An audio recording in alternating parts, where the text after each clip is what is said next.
우리 성경 말씀을 보겠습니다. 마태복음 5장 38절부터 42절까지입니다.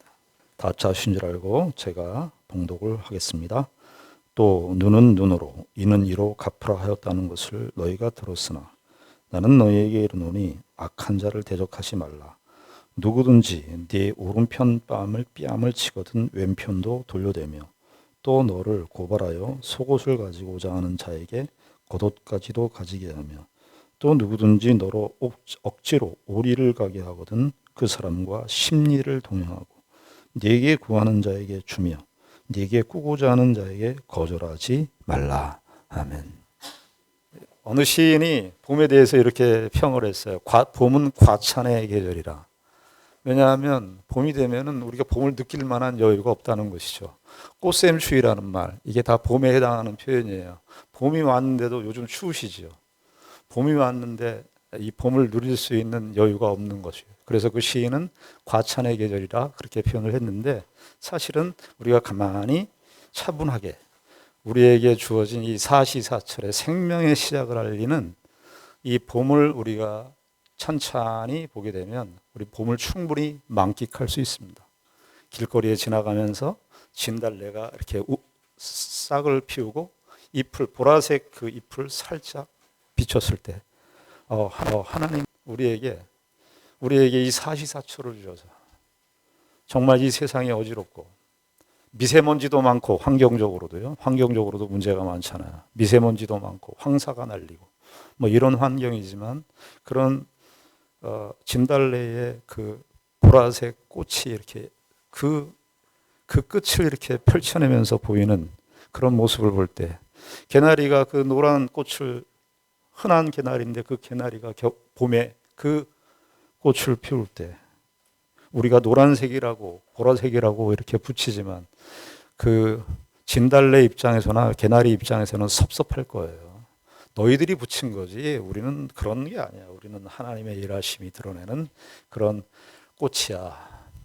이런 봄을 우리가 사실은 조금만 우리의 관심을 가진다면 봄을 누릴 수가 있습니다. 그런데 우리가 오늘 우리가 계속해서 마태복음 5장서부터 7장에 있는 내용을 생각하고 있습니다. 무슨 말씀이라고 했죠? 마태복음 5장서부터 7장까지는 쉽게 얘기하면 우리가 천국 백성이니까, 우리가 하나님 나라 천국의 백성이니까 천국의 백성답게 살아야 되는 삶의 원리, 삶의 특징들이 무엇인지를 설명한다고 말씀을 드렸습니다. 우리가 좀 건너뛰었습니다마는 5장 21절부터 26절까지는 살인에 관한 이야기입니다. 그런데 표면적으로 살인이 문제가 아니라 형제들이 갖는 그 미움에 관한 주제를 다루고 있어요. 형제를 미워하는 자마다 살인하는 자라. 그리스도의 윤리, 그리스도인들의 윤리는 어디에서부터 시작되느냐 하면 우리의 마음에서부터. 그래서 성경은 우리의 시선을 외적인 시선으로 바깥으로 향하는 그 우리의 마음을, 우리의 눈을 내 자신에게로, 내 마음속에 있는 시기를 보게 합니다. 그래서 사실은 21절서부터 26절까지는 우리의 마음에 있는 시기를 다루고 있어요. 똑같이 27절부터 32절까지는 음욕이라고 하는 주제를 다루고 있는데, 그 음욕도 실제적으로 간음하는 행위를 문제 삼는 게 아니라 우리 안에 있는 음욕을 가지고 이야기를 하고 있습니다. 그리고 33절부터 37절까지는 맹세에 관한 이야기를 하고 있는 겁니다. 맹세에 관한 이야기는 무슨 얘기냐 하면은 사람들이 맹세를 하고 맹세를 지키지 않는데, 이 세상 나라도 조약을 맺지 않습니까? 이제까지 전쟁을 하고 끝나고 나서 전쟁의 조약을 다 국가들마다 조약을 맺었는데 조약을 다 깨트리죠. 이 세상의 큰 나라들, 공신력이 있는 나라들도 언약을 깨트려요. 그래서 맹세의 주제를 이야기하는데, 이 맹세는 무슨 얘기를 우리에게 결국 하고 싶은 거냐 하면 정직이에요. 그러니까 21절에서부터 26절까지는 우리에게 우리의 마음에 있는 시기, 그 다음에 나오는 음욕의 주제는 우리 마음에 있는 음욕, 그리고 이 맹세에 관한 내용을 통해서 정직에 관한 주제를 다루고 있습니다. 우리가 인생을 살아가면서 매일 부딪히는 현실이에요. 여러분, 미움에서 자유롭습니까? 음욕에서 자유롭습니까? 여러분들은 말을 철저하게 지키면서 사셨습니까? 내가 말을 했으면 그 말에 대해서 책임을 지고 그 말을 지키면서 사셨습니까? 그래서 우리는 결국은 이런 내용들을 통해서 볼 때 우리는 어떤 사람도, 어떤 사람의 죄악도 우리의 죄와 관련이 없다라고 생각할 수 있는 사람은 아니라는 거예요. 어떤 사람이 흉악한 살인을 저질렀다고 해서 나는 그 죄를 안 지었으니까 나는 흉악범이 아니야가 아니라 그 사람이 어떤 사람을 죽였을 때 가지고 있었던 그 미움이, 발생지가 미움 아닙니까? 미움이 있다면 나 역시 그 죄에 자유로울 수 없다는 사실을 가르쳐 주는 겁니다. 오늘은 이 38절부터 42절까지 나와 있는 내용은 미움에서 이제 한 걸음 좀 더 나아가서 복수에 관한 주제를 다루고 있습니다. 우리가 잘 아는 말씀입니다. 38절에 보면 또 눈은 눈으로 이는 이로 갚으라 하였다는 것을 너희가 들었으나 눈은 눈으로 이는 이로 갚아라, 이런 말을 들었습니다. 들은 것이 있었으나 이 말씀을 인도의 성자로 알려진 마하트마 간디, 이분이 이 말씀을 그냥 말씀 자체로만 보고 무슨 말을 했냐면, 만약에 이 세상이 눈은 눈으로 이는 이로 갚으라 하였다는 것이 적용이 된다면 이 세상 사람들 중에 상당 부분은 눈이 없을 것이다. 눈은 눈으로 이는 이로, 이거 복수에 관한 주제예요. 내가 그런 위해를 당했으면, 눈에 위해를 당했으면, 눈이 뽑히는 위해를 당했으면 나도 눈으로 갚아야 한다는 그런 말이죠. 동해보복법이라는 말 들어보셨습니까? 동해보복법. 똑같은 해를 입으면 똑같이 보복한다. 그런데 이것을 바리새인들, 그 당시 때 서기관들은 어떻게 가르쳤냐 하면은, 너희들이 그런 일을 당하면, 상해를 입거나 위해를 당하면 너희들이 가서 똑같이 응징하고 복수를 해도 된다 하는 그것으로 이 말씀을 다 적용을 했습니다. 그런데 원래 이 말씀, 눈은 눈으로 이는 이로, 이 말씀은 출애굽기, 레위기, 신명기, 모세오경에 다 수록되어 있는 말씀입니다. 그런데 이 말씀은 개인적으로 내가 개인적으로 어떤 피해를 입었으면 그 피해를 입은 만큼 나도 그에게 복수해서 갚아라 하는 그 개인적 복수의 주제가 아닙니다.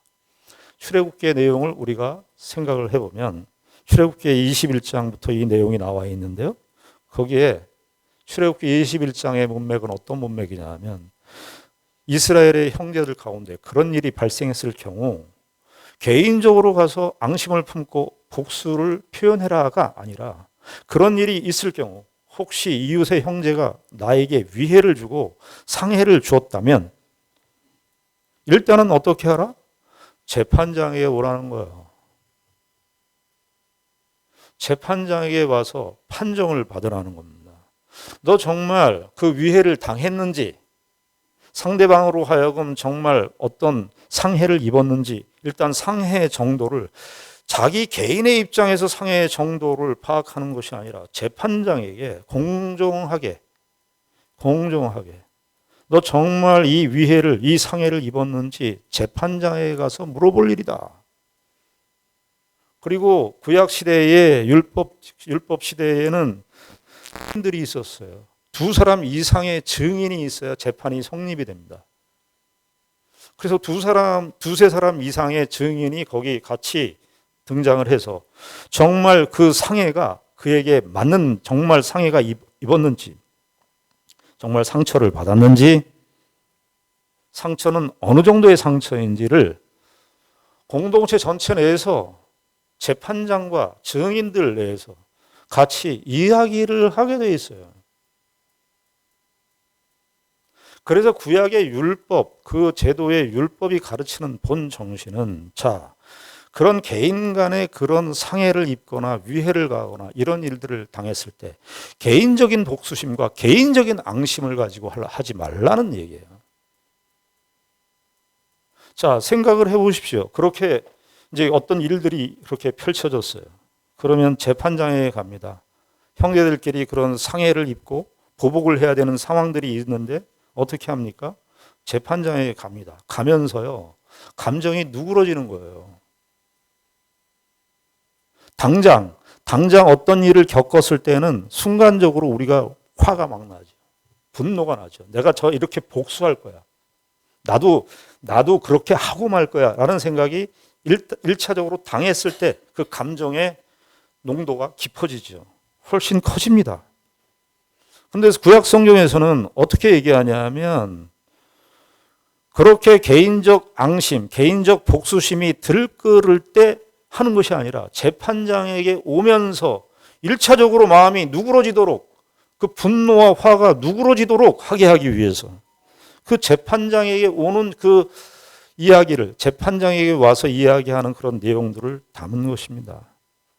그리고 재판장에서 이야기를 하죠. 제가 나한테 얘기했습니다. 제가 나한테 이런 상처를 줬습니다. 저 사람이 나한테 이런 위해를 가했습니다. 그 이야기를 하죠. 그럼 상대방도 아닙니다. 나는 그럴 의도로 한 거 아닙니다. 그런데 어떻게 하다 보니까 저 사람에게 이런 상해를 입히게 되었습니다. 그런 저간의 사정들을 재판정에서 이야기를 하는 거예요.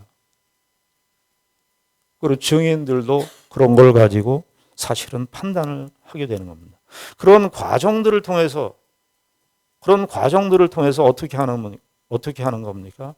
복수심이, 개인적으로 갖는 그 앙심이, 어떤 사람들에게 받은 그 상처에 대한 앙심을 누그러뜨려서 결국에는 서로 이야기를 하면서 재판정에서 이야기를 하고 증인들의 이야기를 하면서 결국은 어떻게 되느냐 하면 재판장이 그것을 판정을 해서 너는 이만큼을 피해에 대한 피해를 보상해야 된다. 너는 이 보상으로 만족해야 된다. 그리고 나서 어떻게 하는 겁니까? 너희들 우리 공동체의 한 형제니까 그 상처를 거기에서 멈추고 복수심을 멈추고 적극적으로 너희들은 서로 화해해야 한다. 이것이 구약 성경의 이 눈은 눈으로 이는 이로 갚으라 한다는 그 말에 대한 전체적인 상황입니다. 그러니까 구약 성경도 뭐라고 얘기하는 거죠?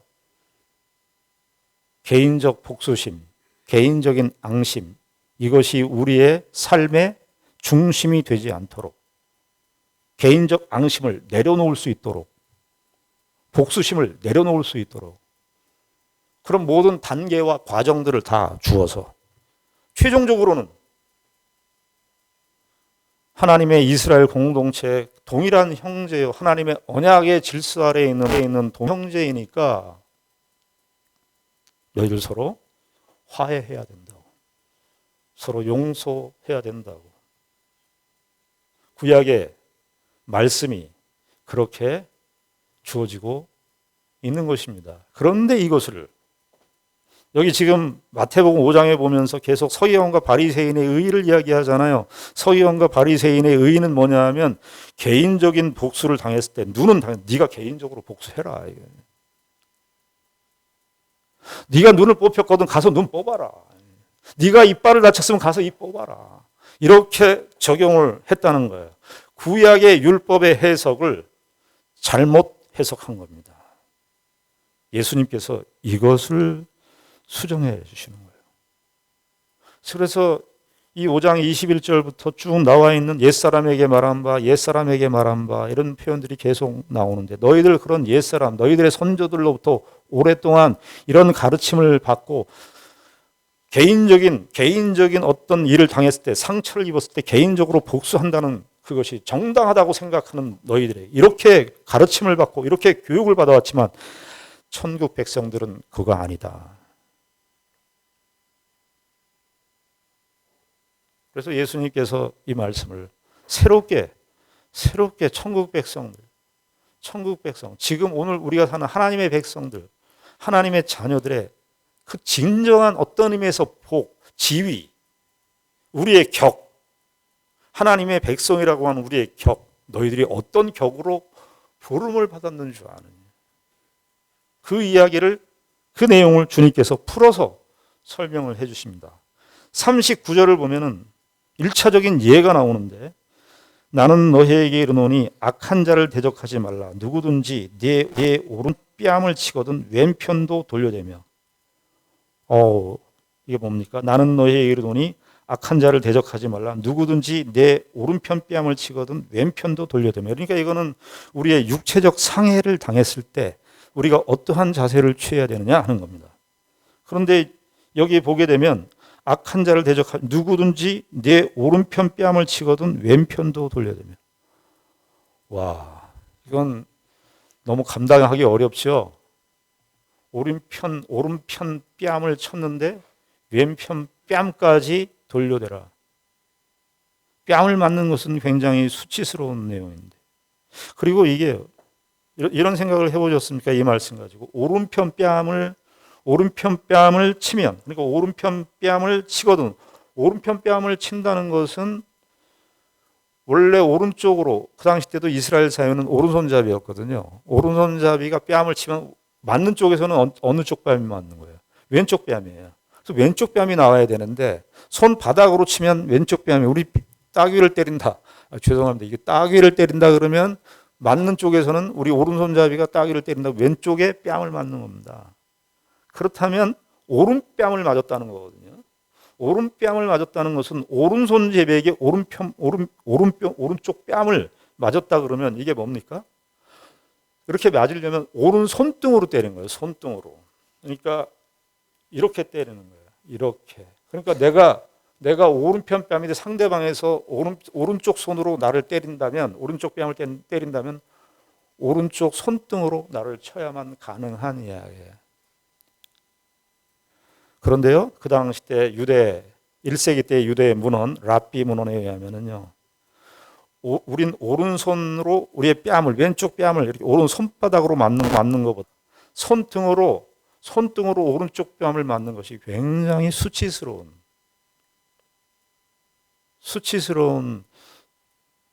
그 일이라고 이야기를 해요. 그러니까 이 오른쪽 손으로 손등으로 오른쪽 뺨을 맞는 것은 오른쪽 손으로 왼쪽 뺨을 맞는 것보다 수치스러움이, 맞는 쪽으로 하여금 수치스러움이 더 2배나 몇 배나 크다는 겁니다. 여러분, 식당에 가서, 우리 비슷한 게 있어요. 식당에 가서 식당에 갔는데 음식이 마음에 안 드는 거예요. 음식이 마음에 안 들어서 그냥 손에 이렇게 들고, 이 음식은 식당 종업원에게 나 음식은 이 마음에 들지 않습니다 하면서 손을 들어서 주면 그래도 괜찮은데 손등으로 줘보세요. 나 이 음식 마음에 안 들어. 손등으로 이렇게 쫙. 얼마나 상대방에게 큰 모욕감, 굴욕감을 주는지 모릅니다. 손등으로. 그래서 그 당시 때 유대 사회에서는 손등으로 오른쪽 뺨을 때리는 것은 당한 사람에게 무지하게 수치스러운 일이에요. 그런데 어떻게 하라는 겁니까? 왼편도 돌려대며. 40절은 또 뭡니까? 또 너를 고발하여 속옷을 가지고자 하는 자에게 겉옷까지도 가지게 하면, 예수님께서 이 말씀을 하시면서 크게 그 당시 사회에서 있을 법한 이야기들을 사실은 설정해 놓고 이야기하는 거예요. 39절은 육체적인 상해를 입었을 때죠. 40절은 너를 고발하여 속옷을 가지고자 하는 자에게 겉옷까지도 가지게 하며, 이건 뭐냐 하면 내 재산상의 손해를 입었을 때예요. 속옷을 가지고자 하는 자에게, 내 재산상의 손해를 입힌 사람에게 어떻게 하라는 거예요?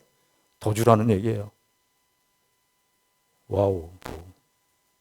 너무나 불가능한 얘기죠. 그렇죠? 41절은 뭡니까? 또 누구든지 너로 억지로 우리를 가게 하거든 그 사람과 심리를 동행하게 하고. 그러니까 39절은 육체의 상해, 40절은 재산상의 피해, 41절은 권력의 피해입니다. 권력의 피해. 이게 뭐냐 하면 누구든지 너로 억지로 우리를 가게 한다. 이 억지로 우리를 가게 한다는 것은 그 당시 때 헬라 로마, 헬라 로마 시대에 이스라엘이 로마의 지배를 받고 있었습니다. 로마의 병사들이 유대인들을 노예로 삼았죠. 근데 유대인들을 노예로 삼으면 어떤 식으로 하냐 하면 짐을 지우고 억지로 우리를 가게 했어요. 권력이 있으니까. 로마가 이스라엘을 지배하는 나라였으니까. 너희들은 피지배 국가니까 이런 처지를 당해도 싸. 그러면서 억지로 우리를 가게 했다는 거예요. 우리 요즘 식으로 말하면 죄송합니다만 갑질. 권력의 피해 아닙니까? 어떻게 하라는 거예요?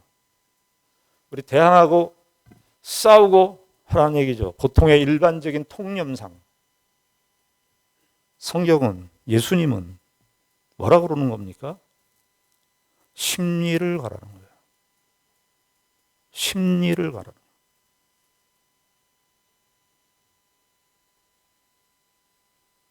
그러니까 이 39절, 40절, 41절의 이 말씀이 최소한 이거는 할 수 있을 것 같아요. 오른쪽 뺨을 맞으면 그냥 그거 맞는 정도로 에이 그래 나는 그냥 이걸로 그래 됐어. 억지로 우리 그래 가. 거기까지는 내가 할 수 있을 것 같아. 최대한. 예수님께서 우리에게 정말 실현하기 불가능한 얘기를 하셨을까? 정말 그래서 다음 주에도 이제 얘기가 나올 테지만 원수 사랑까지 나오는 거거든요. 43절부터 48절까지 원수 사랑에 대한 이야기가 나오는 거예요. 그래서 이 38절부터 48절까지의 내용을 보게 되면 너무나 가혹한 명령이 아닐 수 없어요. 우리의 일반적인 감정과 일반적인 이런 내용, 우리의 성향을 거슬러야 되는, 거슬르는 정도가 아니라 더 나아가야 되는 그런 이야기를 하고 있기 때문에 사실은 설교를 준비하는 저나 설교를 듣는 여러분들 모두가 다 정말 가혹하기 짝이 없는 내용입니다. 그러나 성경 말씀에 기록되어 있는 한 예수님께서 천국 백성이라고, 천국 백성의 삶의 윤리라고 말씀하고 있는 한 좀 더 폭을 좁혀서 서기관과 바리새인의 의보다 나아야 천국에 갈 수 있다고 말씀하시니 우리가 이 말씀을 생각하지 않을 수 없고 이것이 우리의 본성으로 참 거스르기 어려운, 우리의 본성으로 이것을 거스르기 어려운 그런 말씀이지만 우리가 해야 되는 말씀이에요.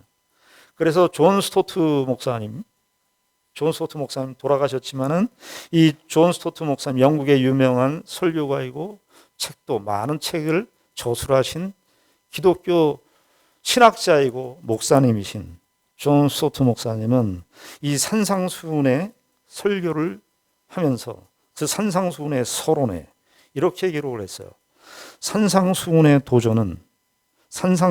우리에게 주는 도전이 여기에서만큼은 여기보다 큰 것이 없다. 그러니까 심령이 가난한 자 이것도 다 산상수훈이지만 산상수훈의 내용 속에서 산상수훈이 우리에게 도전하는 것은 여기보다 큰 것은 없다.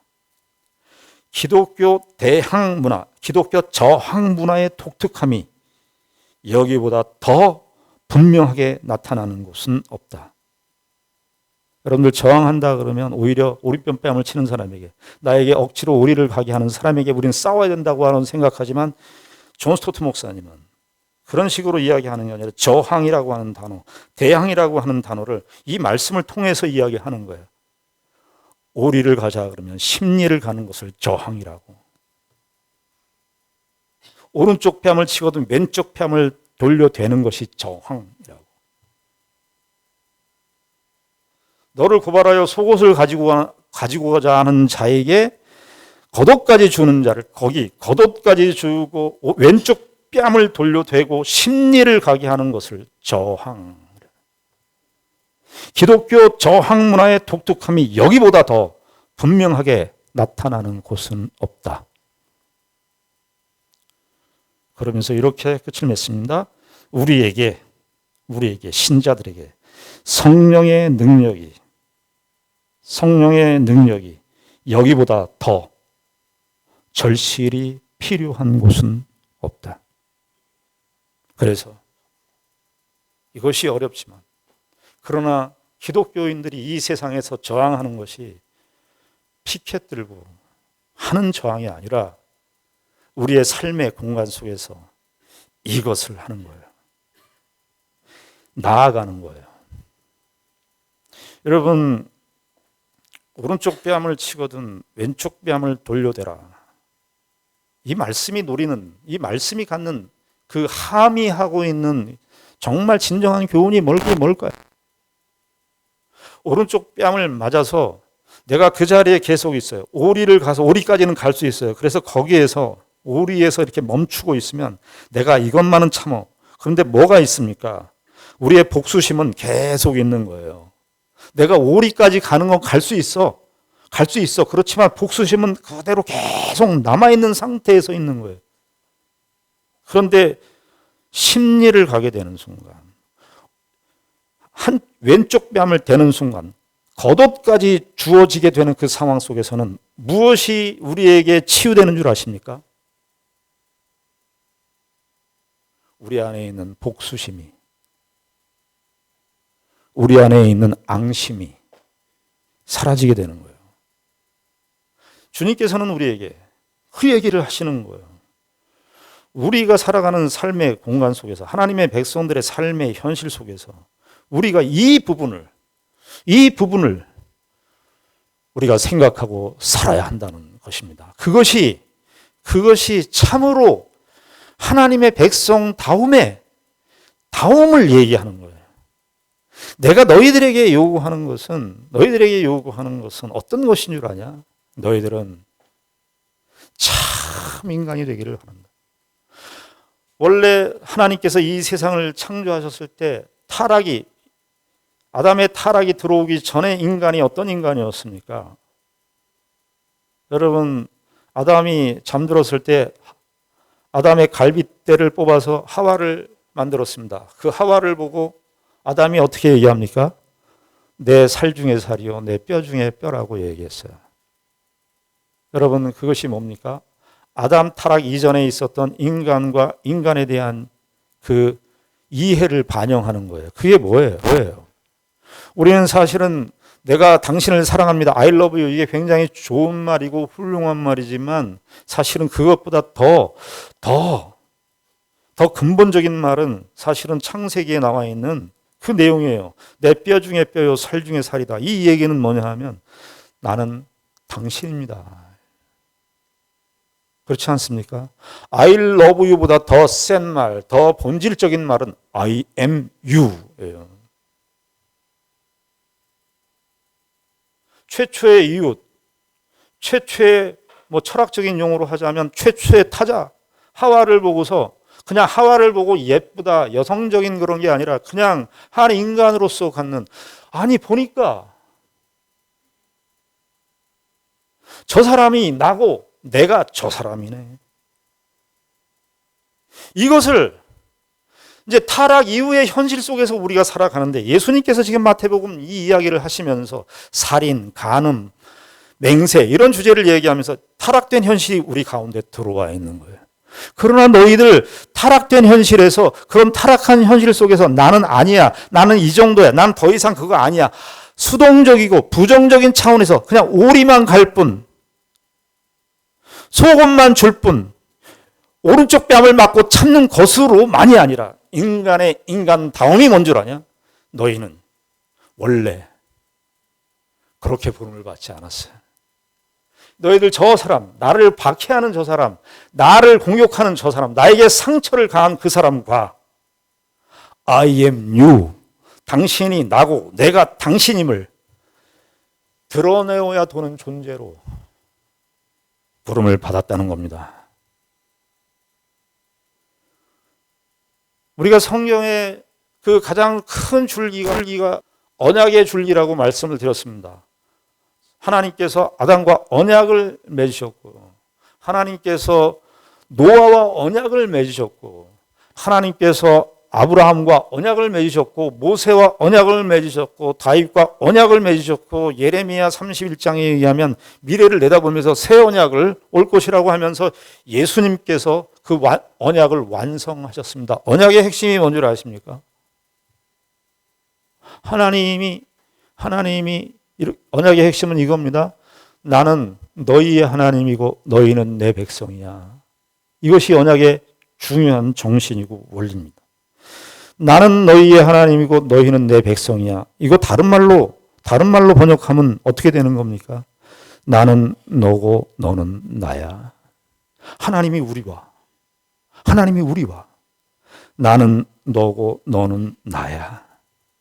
이 얘기를 언약의 정신 속에, 구약의 내내 속에 포기하시지 않고 그 언약의 성취를 이루신 분입니다. 우리가, 저와 여러분들이 사는 이 세상이 인간관계의 타락과 시기, 미움, 살인, 분노, 원망, 복수심, 이런 것들로 점철되어져 있는 이 세상 속에서 우리가 유일하게 이 세상의 정신에 대하여 저항할 수 있는 사람들인데, 우리는 어떤 식으로 저항하느냐? 바로 이런 식으로 저항하는 거예요. 왜? 우리는 이 하나님과 우리의 관계,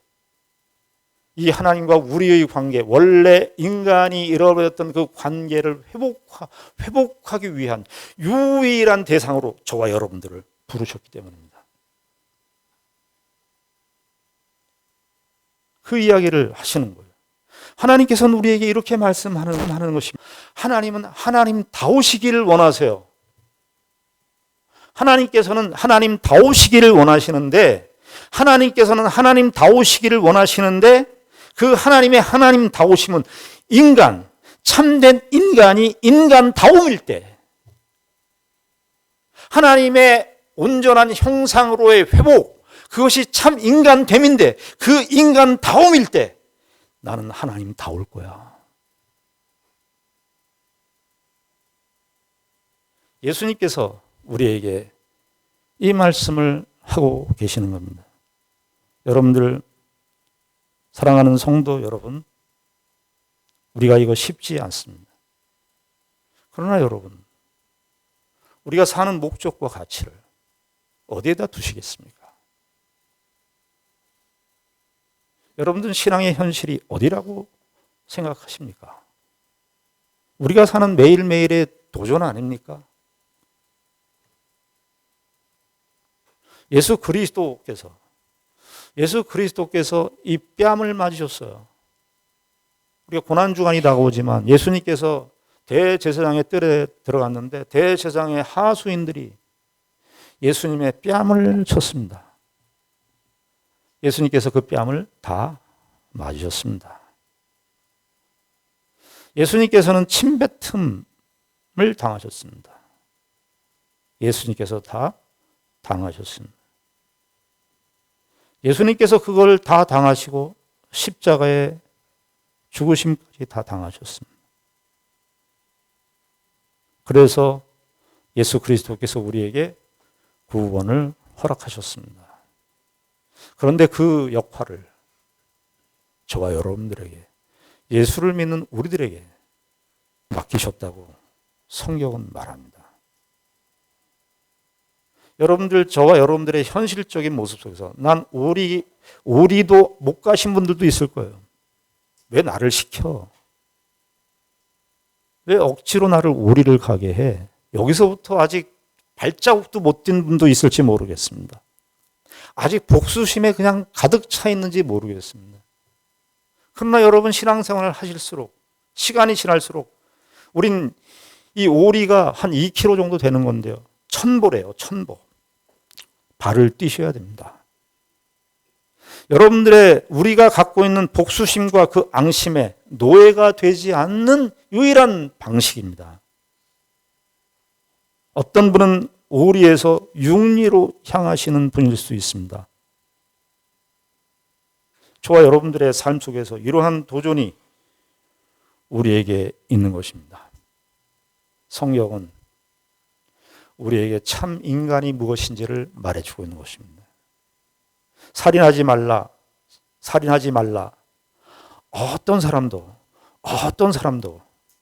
저 사람은 죽어도 싸, 저 사람은 사형에 처해도 돼 라고 하는 의식이 우리에게 없어야 한다는 것이에요.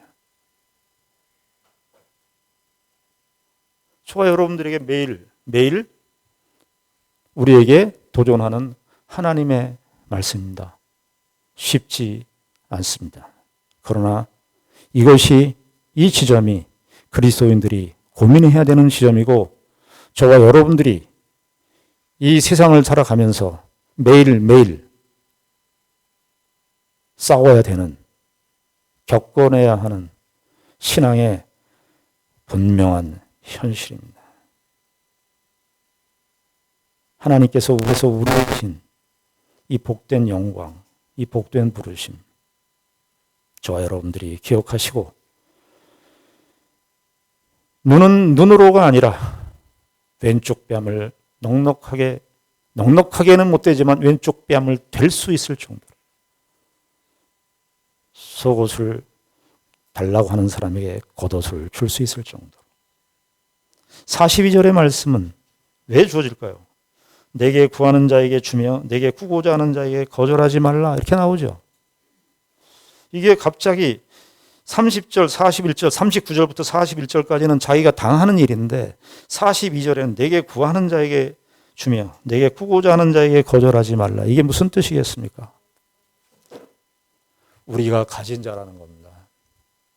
우리가 이렇게 할 수 있는 이유, 오리에서 심리를 갈 수 있는 이유, 속옷을 달라 그러면 겉옷을 줄 수 있는 이유 뭡니까? 우리가 가진 자라는 거예요. 우리가 드디어 줄 수 있는 자라는 거예요. 하나님을 믿는 우리들이 이 세상에 어떤 것을 필요로 해서 주는 것이 아니라 우리가 비로소 용서를 할 수 있고 앙심의 노예가 되지 않을 수 있는 사람들이 우리들이라는 것입니다. 저와 여러분들의 인생 속에서 하나님의 백성으로서 사는 이 삶의 도전을 외면하지 마시고 끝까지 우리의 인생을 삶을 다하는 그날까지 이 신령한 싸움, 이 영적 싸움에 진보와 신전이 있기를 바랍니다. 기도하겠습니다. 하나님 아버지 은혜를 감사합니다. 우리의 인생 속에 하나님께서 들어오셨습니다. 하나님은 우리를 위하여 모든 것을 주셨습니다. 우리는 사실 모든 것을 가진 자들입니다.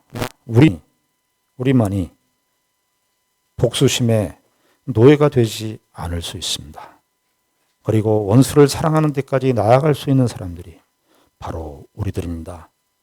아버지 하나님, 이것이 불편하고 감당하기 어려운 책임이고 의무가 아니라 이렇게 사는 것이야말로 하나님의 백성의 진정한 영광이라고 복된 지위라고 성경은 우리에게 말씀하고 있습니다.